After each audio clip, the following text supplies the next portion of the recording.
Hello বন্ধুরা, কেমন আছো তোমরা সবাই? তো যাদের কাছে এয়ার ফ্রায়ার আছে, যারা ভাবো যে এয়ার ফ্রায়ারে কী রান্না করা যেতে পারে, তো আমাদের নিত্যদিনের যে রান্না না, সেই রান্নাগুলোও কিন্তু এয়ার ফ্রায়ারে করা যেতে পারে।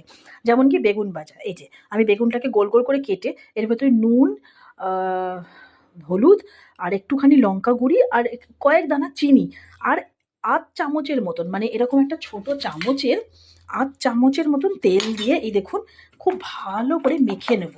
মেখে নেওয়ার পরে মেখে নেওয়ার পরে এই যে বেগুনগুলোকে এইভাবে রেখে দাও। দেখতেই পাচ্ছেন আপনারা কিভাবে সাজিয়ে সাজিয়ে দিচ্ছি।